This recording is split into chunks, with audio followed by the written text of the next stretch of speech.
Glória a Deus. Vamos então orar pela palavra? Senhor, queremos agradecer ao Senhor por esse tempo, porque, Deus, é um tempo que temos separado, estamos todos aqui neste momento, atentos àquilo que o Senhor quer falar conosco. Oh Deus, e eu, como a pessoa que está responsável para ministrar algo nesta noite, eu quero pedir ao Senhor, que o Senhor, apesar de mim, fale com o teu povo. Que o Senhor venha com a sua graça, venha com o teu poder, que a sua palavra possa encontrar corações sedentos e que a sua glória seja derramada neste lugar. Porque nós cremos, Deus, que quando a sua palavra é liberada, o poder de transformação, o poder de mudança, o poder de cura, o poder de libertação, o poder, Deus, de transformação de vida, de conversão, tudo isso é liberado pela sua palavra. Então nós oramos nesse sentido, em nome do Senhor Jesus. Amém. Querido, abra sua Bíblia comigo, lá em Lucas, capítulo 9, versículo 23. Vamos ler Lucas, Lucas, capítulo 9, versículo 23 em diante.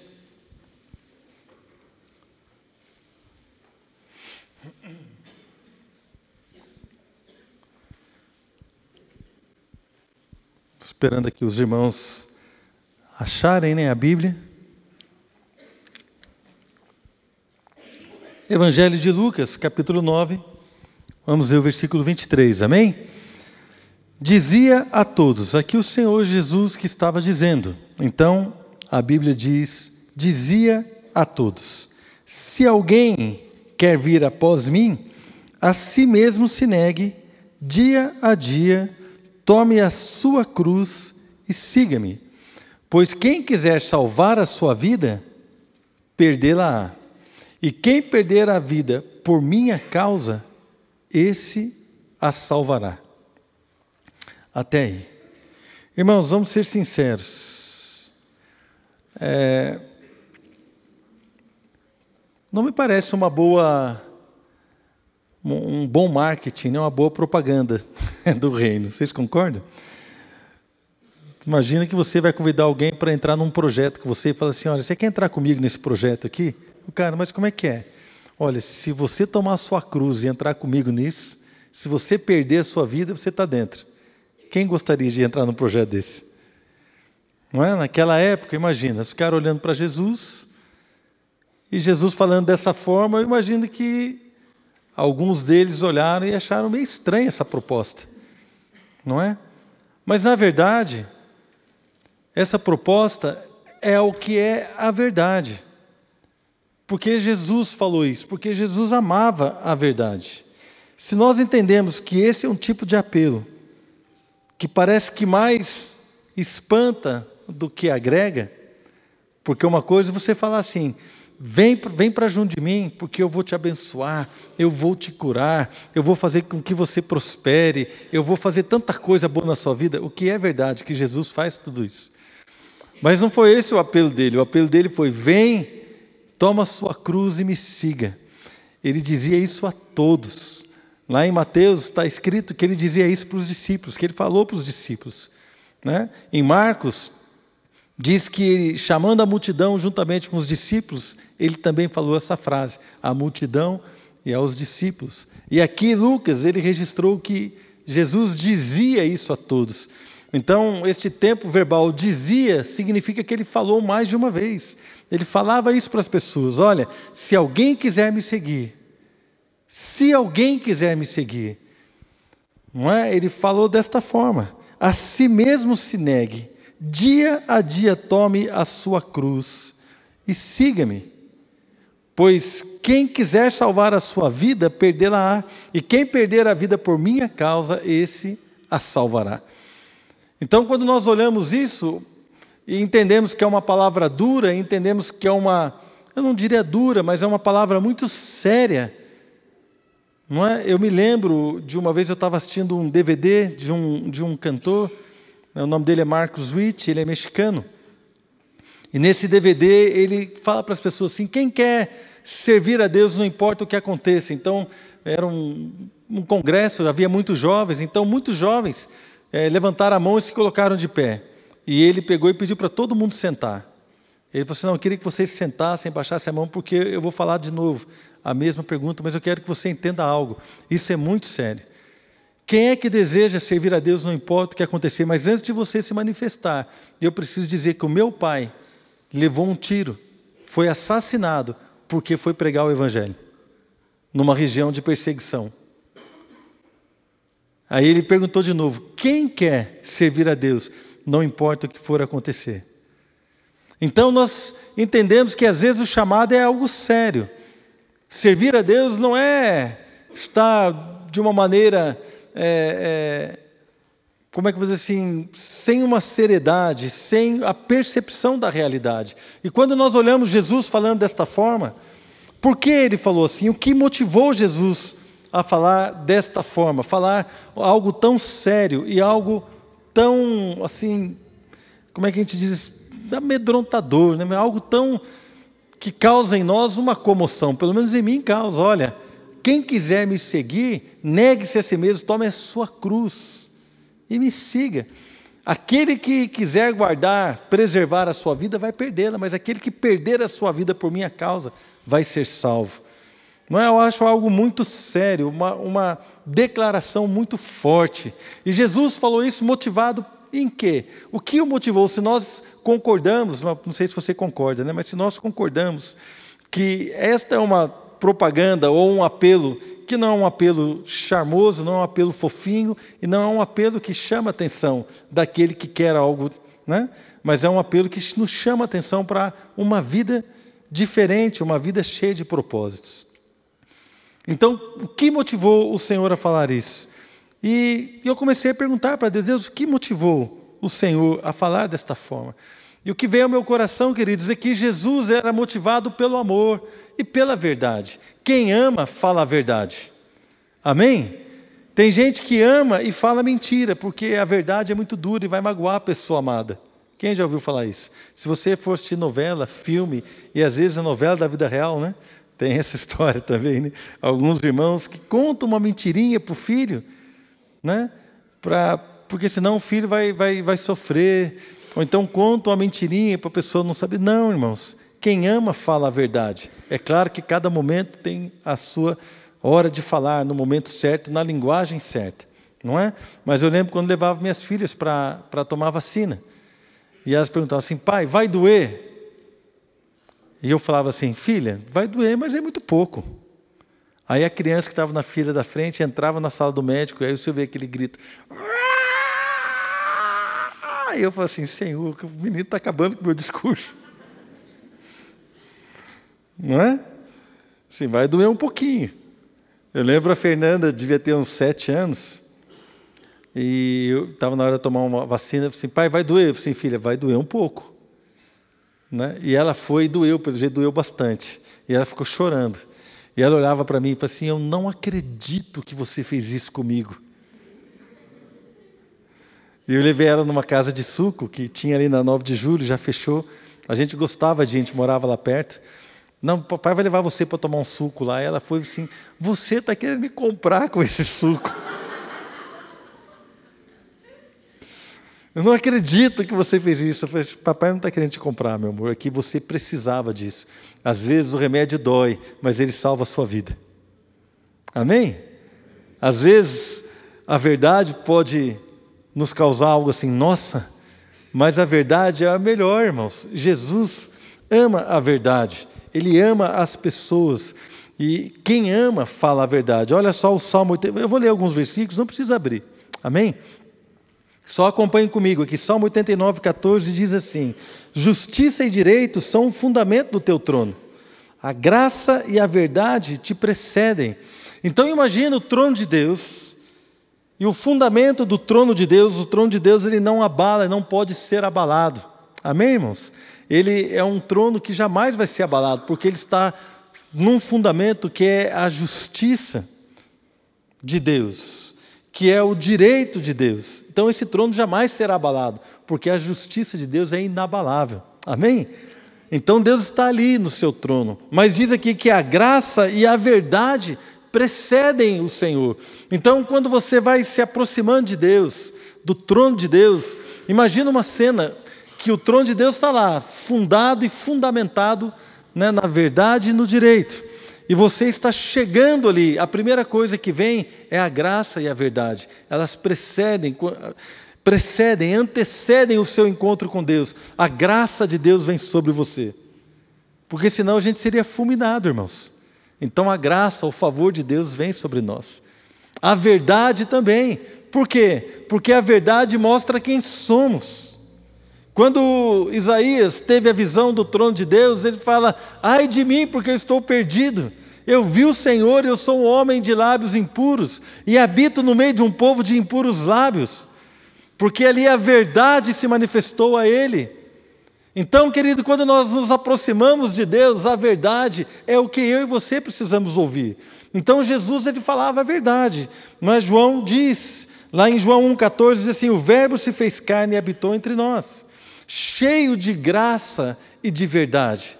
Então, o Senhor, ele veio até nós, e quando o Senhor quis vir até nós, qual foi a primeira coisa que chegou? O trono de Deus está no juízo, na justiça e no direito. Mas o que precede a chegada de Deus é a graça e a verdade. Então Jesus habitou entre nós, cheio de graça e verdade. Jesus não veio para condenar o mundo, mas veio para salvar o mundo. O juízo virá, o juízo está para vir. Mas neste momento nós estamos agora na graça e na verdade. A verdade precisa ser dita. Jesus veio para falar a verdade. E quando nós olhamos e estudamos os evangelhos, em torno de 100 vezes está registrado nos evangelhos aquela expressão: em verdade vos digo.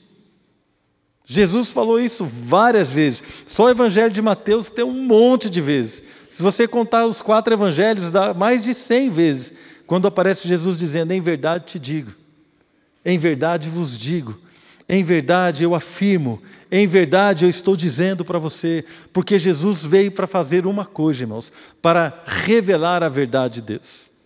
Jesus disse lá em João capítulo 8, verso 32, conhecereis a verdade, e a verdade vos libertará. Então, qual era o papel e qual era a principal motivação do Senhor Jesus? Ele veio nos falar a verdade acerca do mundo espiritual. Ele veio nos falar a verdade acerca do nosso relacionamento com Deus. Ele veio falar a verdade daquilo que existe, a verdade espiritual, coisas que Deus queria revelar ao homem e revelou para nós através do seu Filho. Respondeu-lhe Jesus, João 14,6, eu sou o caminho e a verdade e a vida. Ninguém vem ao Pai a não ser por mim. Jesus é a própria verdade. Por isso que ele falou aquilo daquela forma. Ele amava a verdade e ele expressava aquilo que precisava ser dito. Jesus não veio falar para mim e para você o que nós gostaríamos de ouvir. Jesus não veio falar para nós aquilo que nós gostaríamos de ouvir. Ele veio falar para nós aquilo que nós precisamos ouvir. Amém, irmãos? Isso não é maravilhoso? Porque conhecer a verdade é algo maravilhoso. A verdade nos liberta. A verdade, ela é tremenda. Por quê? Porque ela não esconde nada. A verdade, é melhor que ele me fale a verdade, que eu preciso morrer, que eu preciso perder a minha vida para poder salvá-la, do que eu ficar achando que não, que eu posso viver de qualquer forma e que lá no final, aí eu vou descobrir a verdade de uma forma ou outra. Eu prefiro conhecer a verdade agora, não é? Então nós entendemos isso. Lá em Efésios capítulo 4, 15, o apóstolo Paulo diz: antes, seguindo a verdade em amor, cresçamos em tudo naquele que é a cabeça, Cristo. Então, irmãos, seguindo a verdade em amor. Veja que a verdade, ela é liberada pelo amor. Então, quando nós entendemos isso, nós podemos voltar agora àquela afirmação do Senhor Jesus. Por que ele falou daquela forma? Por que é que ele falou um discurso tão duro? Um discurso aparentemente não atraente ao homem, ao mundo, aquilo que as pessoas gostariam de ouvir. Imagina você evangelizando alguém, primeiro contato que você tiver com alguém, fala assim: então, sabe, queria dizer para você, cara, que Jesus mudou a minha vida. Eu não sei se você já teve a possibilidade, a oportunidade de evangelizar alguém, e você começa a falar do amor de Jesus para ele. Não é? Quantos de nós falaríamos assim de cara? Olha, se você não perder a sua vida, você não vai ser salvo, não. A gente não fala. A gente vai falar isso um pouco mais para frente, né? Então deixa que o pastor fale aqui do púlpito, é mais fácil, né, irmãos? Amém? Né? Vamos aqui caminhar nessa verdade que o Senhor tem falado para nós. Então, querido, nós precisamos crer na motivação do Senhor. Por que é que Ele falou isso? Porque Ele ama a nossa vida. Ele ama você. Ele me ama. Ele ama aqueles que estão ouvindo isso. E porque Ele ama, Ele falou a verdade. Esta verdade está registrada na palavra. A partir do momento que nós cremos nisso, de que a motivação do Senhor é o amor que nos faça conhecer aquilo que precisamos conhecer. E se nós começamos a entender isso, irmãos, esta palavra vai ter um poder sobre nós. Agora, se nós acharmos que isso aí é religiosidade, ou então isso não é bem assim, ou então a gente pode achar, eu não sei por que escreveram isso. E se a gente achar que isso não é tão sério quanto parece, isso não vai ter o mesmo poder. Mas se nós dermos uma atenção naquilo que Jesus falou, e entendermos que é porque Ele nos amou, e abraçarmos aquilo que Deus tem para nós, e entendermos a sua motivação, irmãos, aí nós vamos nos sentir amados, e vamos desejar a verdade. Desejar a verdade, para que a gente possa caminhar com o Senhor. A partir deste momento, que nós entendemos que a motivação de Jesus era o amor, e em amor Ele nos falou a verdade, vamos dar uma atenção especial a este trecho. Então Ele dizia a todos: se alguém quer vir após mim, a si mesmo se negue, dia a dia tome a sua cruz e siga-me, pois quem quiser salvar a sua vida, perdê-la-á, e quem perder a vida por minha causa, esse a salvará. Então ele diz o seguinte: se alguém quer vir após mim. E é interessante, irmãos, porque aqui tem algo condicional. Jesus, Ele não fala assim, olha, todos vão vir após mim, todos vão me seguir. Não, Ele fala assim, se alguém quer vir após mim. Veja que Ele coloca uma condição, e a primeira condição é, se por acaso, ou se você decidir me seguir, se você decide andar comigo, se você quer caminhar comigo, se alguém quer fazer isso, porque, irmãos, infelizmente nem todo mundo quer. A Bíblia diz que Jesus morreu pelos pecados do mundo inteiro. Lá em 1 João diz que Ele é a propiciação, Ele é a oferta ou os sacrifícios pelos nossos pecados, e não somente pelos nossos, mas pelos do mundo todo. Então o sacrifício de Jesus é suficiente para salvar todo aquele que nele se chegar, todo aquele que nele confiar.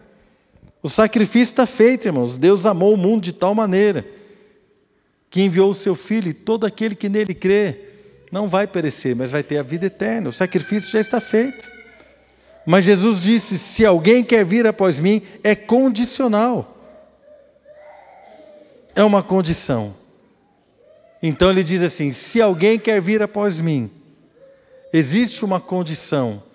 Você quer ir após Jesus? Você quer seguir Jesus? Aí a condição é esta: a si mesmo se negue, dia a dia tome a sua cruz e siga-me. A gente entendendo um pouco mais o que Jesus está dizendo, a si mesmo se negue, dia a dia tome a sua cruz e siga-me. O que Jesus está dizendo é que nós devemos negar a nós mesmos, ou seja, rejeitar a nós mesmos. Essa palavra traduzida como negar, na verdade, ela tem um prefixo ali que aumenta a sua intensidade. Seria como aquele que quer me seguir a si mesmo, se negue com muita força e com muita intensidade. Negue-se a si mesmo, como seria assim um rejeite a si mesmo, um super rejeite a si mesmo. Que nem os jovens falam, como é que você está? Estou super bem. Né? É que está bem mesmo. Você gostou desse doce? Super amei. Super gostei. Tem jovem que fala assim, né, irmãos? Não sei se vocês já ouviram, eu já vi. Não é? Acho que Jesus não tinha esse linguajar tão jovial, mas seria mais ou menos por aí. Super rejeite a você mesmo. Se alguém quer me seguir, não apenas negue a si mesmo. Porque essa palavra negue é uma palavra, mas a mesma palavra tem um prefixo ali, que, como se fosse um superlativo, algo que aumenta a intensidade. Negue com força a si mesmo. Rejeite a si mesmo. Mas não apenas rejeite, mas olha, rejeite veementemente, rejeite mesmo. Não flerte, não dê espaço para você mesmo. Se você quer me seguir, negue-se, rejeite a si mesmo. E quando nós olhamos para isso, irmãos, olhamos as instruções para a igreja, para a vida cristã, nós vemos o que os irmãos falam, olha o que Paulo diz aos Gálatas. Digo, porém, Gálatas 5,16, andai no Espírito, e jamais satisfareis a concupiscência da carne. Ele está dizendo aqui, Jesus, que nós precisamos rejeitar a influência de nós mesmos, a influência da nossa carne, os desejos pecaminosos, os maus desejos da nossa carne. E quando nós olhamos aqui Paulo escrevendo para os Gálatas, ele diz assim, anda no Espírito, que você nunca vai satisfazer o desejo, A concupiscência é um mau desejo da sua carne. Colossenses 3,5 diz assim, faça morrer a vossa natureza terrena, Fazei, pois, morrer a vossa natureza terrena. Qual é a nossa natureza terrena? Prostituição, impureza, paixão lasciva, desejo maligno, avareza. A avareza é idolatria, está escrito aqui. O apóstolo Pedro escreveu, 1 Pedro 2,11, amados, exorto-vos como peregrinos e forasteiros que sois, a vos absterdes das paixões carnais, que fazem guerra contra a alma. As nossas paixões carnais, os desejos da nossa carne, fazem guerra contra a alma. Paulo escreveu para Timóteo, olha Timóteo, cuidado com as paixões da mocidade, os desejos da carne, da mocidade. Cuidado, você precisa renegar isso, porque estas coisas, irmãos, não nos vão fazer bem. Dar vazão à nossa carne não vai fazer bem. Precisamos entender isso.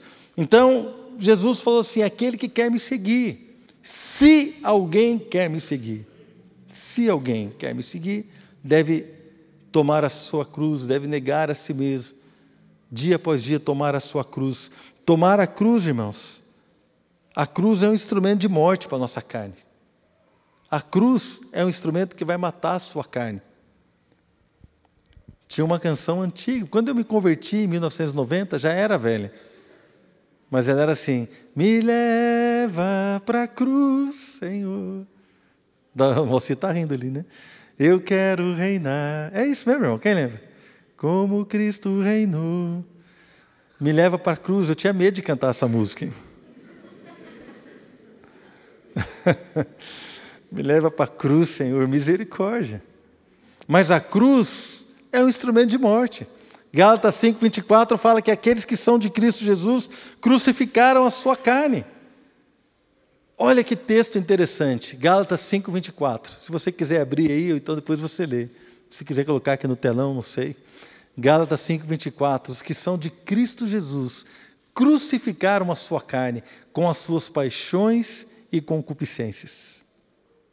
Olha que texto tremendo. O que a carne traz para nós? As suas paixões e as suas concupiscências, seus maus desejos. É isso que a carne traz para nós, para o homem. Por isso que Paulo fala lá em Gálatas 19, no finalzinho do versículo, eu estou crucificado com Cristo.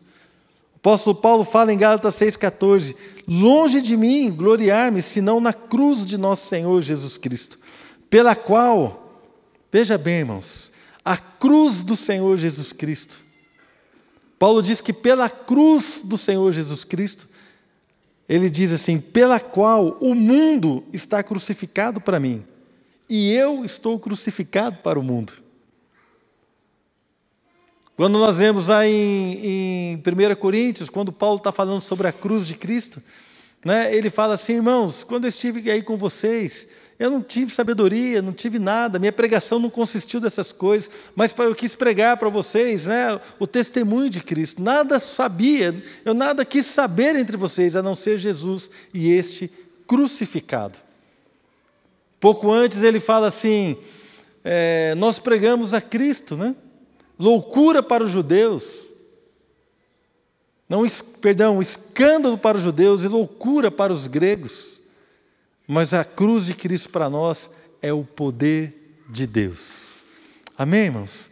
Para nós que cremos, a cruz é o poder de Deus. E a cruz de Cristo não apenas crucificou o nosso Senhor, mas como nós vemos aqui em Gálatas 6, a cruz de Cristo crucifica também a minha vida para o mundo, e o mundo fica crucificado para mim, através desta mesma cruz.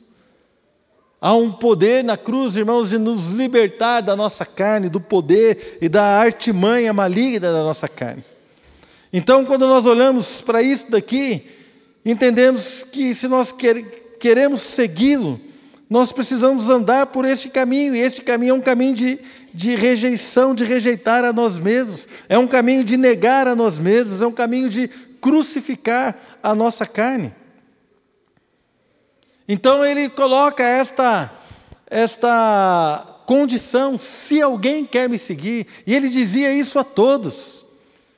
Ele dizia isso para os discípulos, ele dizia isso para aqueles que não eram seus discípulos, eles diziam para aqueles que o acompanhavam e para aqueles que não queriam saber dele, ele dizia para todos aqueles que estavam ouvindo: se alguém quiser me seguir, precisa negar a si mesmo, tomar a sua cruz. Este é o caminho. E quando nós expandimos isso para o Novo Testamento, nós vemos que tomar a cruz significa crucificar a nossa carne, não dar vazão à nossa carne, porque a nossa natureza é pecadora, é pecaminosa. Mas no versículo 24, Lucas 9, 24, ele fala da seguinte forma, continua dizendo: pois quem quiser salvar a sua vida, perdê-la. E quem perder a vida por minha causa, esse a salvará. Então, eu perguntei também para o Senhor, por que alguém não iria querer negar a si mesmo? E ele responde aqui: quem quiser salvar a sua vida, aqui salvar tem o desejo de preservar. Quem quiser preservar a sua vida, por que é que você não negaria a sua carne? Por que você não rejeitaria os seus maus desejos? Por que alguém não rejeitaria os seus maus desejos? É porque ele quer preservar a vida dele do jeito que está. Jesus fala assim: quem quiser salvar, no sentido de preservar, quem quiser preservar a sua vida, vai perdê-la. E é algo ambíguo, é algo que parece que não tem sentido quando você fala, né, assim, no português, falando, quando você está analisando o texto, quem quiser preservar, vai perder. Porque se você preserva algo, aquilo você está preservando, você não vai perder. Mas no mundo espiritual, quando você quer preservar a sua vida, na verdade você está perdendo tudo aquilo que Deus tem para você. Quem deseja preservar a sua vida, realmente vai perdê-la. É isso que o Senhor está dizendo. É engraçado que tem pessoas com uma vida tão difícil, tão terrível, presas nas drogas, presas em tudo, e mesmo assim ele deseja manter aquela vida. Pessoas que estão aí enganando, sendo enganadas, roubando, sendo roubadas, e a vida toda bagunçada, com a família toda destruída, mas ele deseja preservar aquela vida. Tem pessoas que têm uma vida boa, aparentemente boa, tem todos os motivos para preservar a sua vida. Eu tinha uma vida boa, irmãos, ficou melhor, graças a Deus, mas a minha vida era boa. Eu casei com a mulher que eu amava, hoje eu amo mais. Não é? Eu, quando me casei com 23 anos, mas com 20 anos, 19, 20 anos, eu comprei o meu apartamento. Eu já tinha um apartamento, eu já tinha um emprego, né, fixo, um emprego federal, trabalhava tinha estabilidade, tinha um bom salário. A minha esposa também já tinha um emprego municipal na prefeitura, com um bom salário. Nós já tínhamos o nosso apartamento e estava tudo certo. Eu não tinha falta de nada, cheio de amigo, Nunca senti angústia na minha vida. Sabe aquela angústia? Tem gente que fala, eu era triste, eu era angustiado, eu tinha um vazio no meu coração. Eu preciso confessar algo para vocês, irmãos. Eu nunca senti um vazio no meu coração. A minha vida aparentemente era boa, cheia dos prazeres da carne, mas enganava a minha esposa, mentia para ela, mentia para os meus chefes, enganava as pessoas, mas eu achava que isso era normal, afinal de contas todo mundo faz isso, não é verdade? E eu achava que era assim mesmo. Então esse discurso de Jesus para mim não tinha sentido. Eu vou ter que perder minha vida para ganhar outra coisa, minha vida já é muito boa. Coitado de nós, irmãos, que o Senhor tenha misericórdia de pessoas como eu era, cheio dos prazeres, coisas que não glorificam a Deus. Mas eu estava perdendo aquilo que Deus tinha para mim, que era o propósito da nossa criação, ter comunhão com Deus e adorá-lo, exaltá-lo e glorificá-lo. E quando eu percebi isso, o dia que o Senhor abriu os meus olhos para esta verdade, eu aceitei a Jesus como Senhor da minha vida, entreguei meu coração para Ele, pedi perdão dos meus pecados num dia, no outro dia eu queria ser pastor, irmãos. Eu não via mais sentido em trabalhar, eu não via mais sentido em outras coisas. Eu brigava com a Adriana. A Adriana ficava até triste, porque a gente era recém-casado. E eu falava para assim, Adriana, não podemos ficar em casa. Ela falou assim, mas meu amor, gostoso a gente ficar em casa um pouco. Eu falei assim, não, eu achava que se eu ficasse em casa uma noite, eu estava em pecado. Eu tinha que estar pregando para alguém. Eu tinha que estar visitando alguém. Eu tinha que estar fazendo a obra.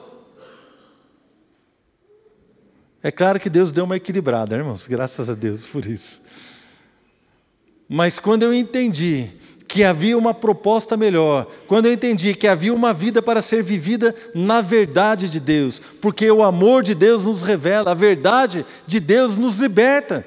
Quando eu entendi que havia algo maravilhoso para viver, irmãos, eu não queria mais viver aquilo que eu estava vivendo, porque aqueles prazeres não mais supriam o meu coração, aquela vida não mais me alegrava, mas eu entendi que Deus tinha algo maravilhoso.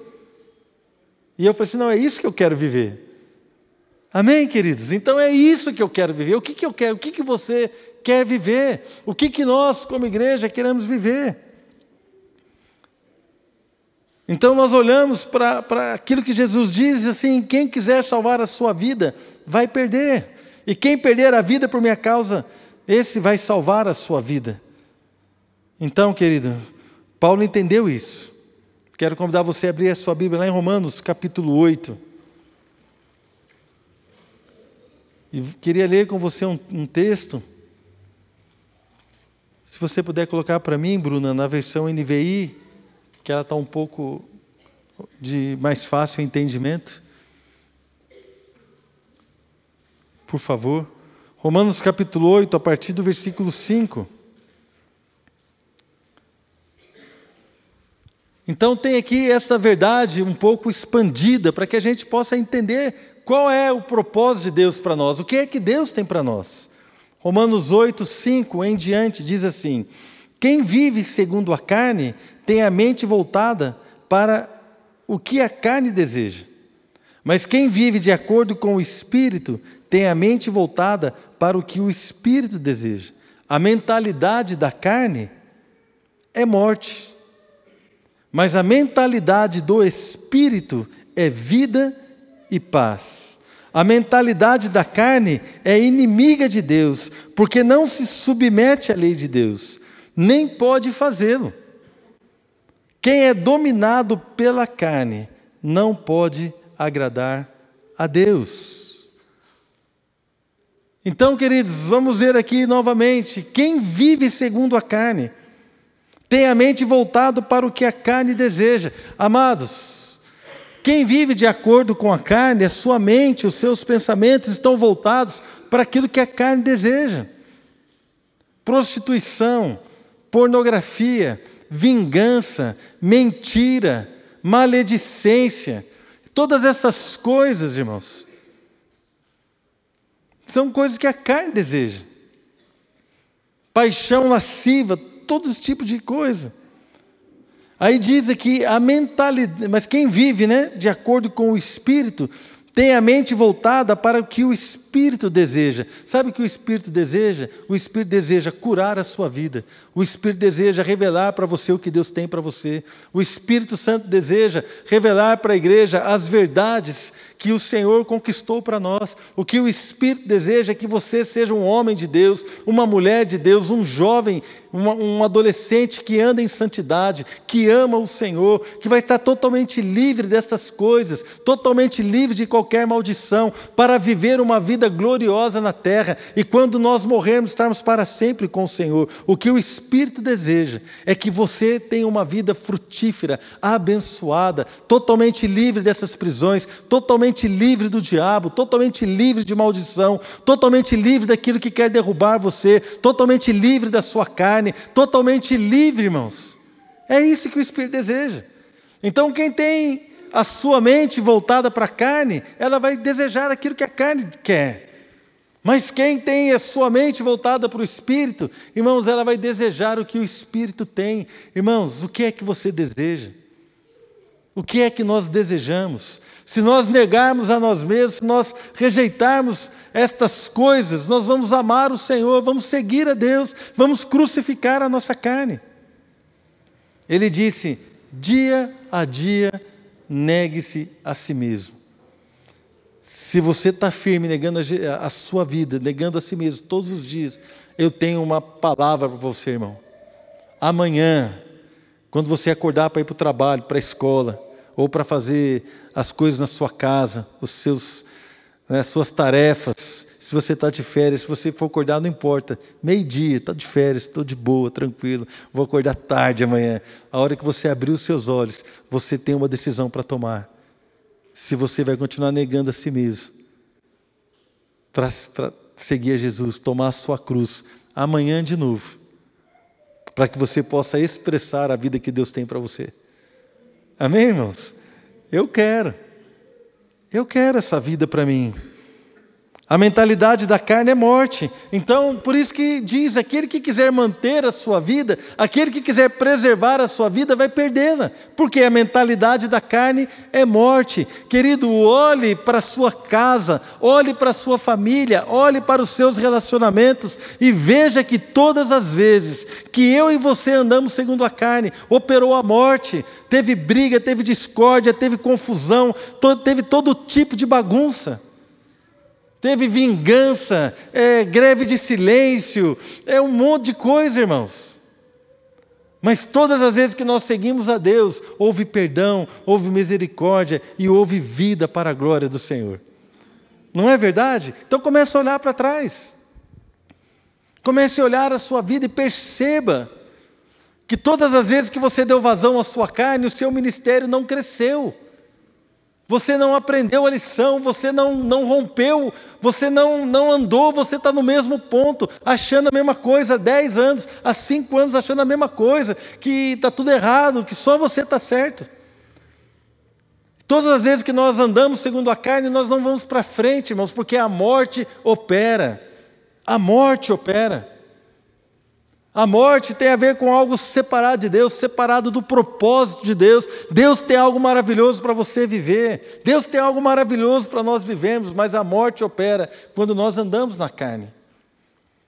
Porque a mentalidade da carne é morte, mas a mentalidade do Espírito é vida e paz. Meu irmão, se você quer ter vida e vida e abundância, como Jesus disse lá em João 10, você quer ter vida em vida e abundância, irmãos, vamos olhar para aquilo que Deus tem para nós. Precisamos entender isso.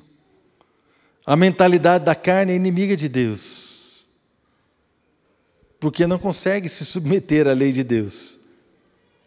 E quem é dominado pela carne não pode agradar a Deus. Voltando lá para Lucas, capítulo 9, versículo 24,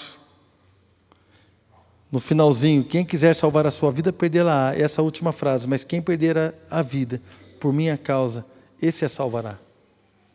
Há uma promessa aí, amém? Há uma promessa do Senhor para nós. Quem perder a vida por minha causa, vai achá-la, vai salvar a sua vida. uma promessa tremenda de ter uma vida plena, de ter uma vida influente, de ter uma vida que expressa a glória de Deus. Irmãos, essa música que nós cantamos hoje aqui no louvor, que a sua igreja possa ser uma carta viva do Senhor, anunciando quem tu és. Irmãos, que música é essa? Parece que captou o sentido da coisa.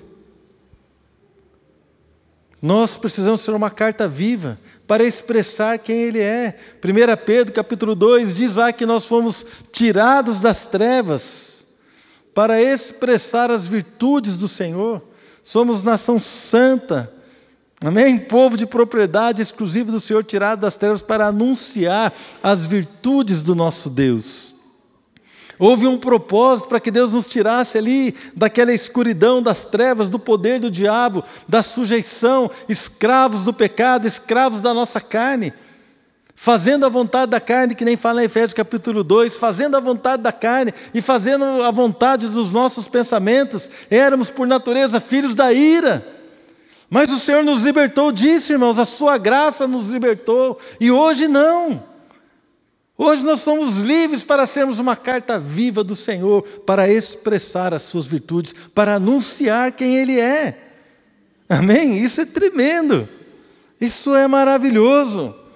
Então, uma vida influente, uma vida livre de maldição, uma vida, irmãos, livre para adorar a Deus em espírito e em verdade. Por quê? Porque a verdade é a linguagem do reino. A verdade é a linguagem do reino, por isso que Jesus falou, motivado pelo amor e pela verdade, porque Ele ama a verdade. Olha, se você não perder a sua vida, se você não rejeitar a si mesmo, se você não negar a si mesmo, você não pode ser meu discípulo. Não se engane. Não se engane. Não dá para ser mais ou menos, irmãos, é tudo ou nada. Não dá para ser mais ou menos, porque o mais ou menos, irmãos, não glorifica a Deus. O mais ou menos não dá. Imagina, Adriano, eu sou seu marido, mais ou menos. Quem gostaria de receber uma proposta de casamento assim? Você quer casar comigo? Aí o olho da moça até brilha. Então, eu prometo que eu vou ser seu marido mais ou menos.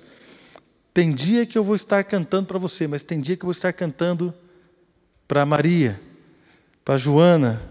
Tem dia que eu vou estar cantando para você. Tem dia que eu vou estar beijando você, mas vai ter dia que eu vou estar beijando, sei lá, a Isabel. Tem dia que eu vou dormir com você, mas tem dia que eu vou dormir com aquela outra. Quem gostaria de uma proposta dessa? Não, irmãos, porque quando você casa, é tudo. É tudo ou nada.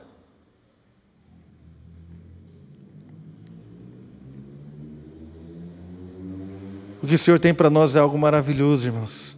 Mas Ele, em amor, Ele falou conosco. Pense na motivação de Jesus. Por que Jesus falou isso?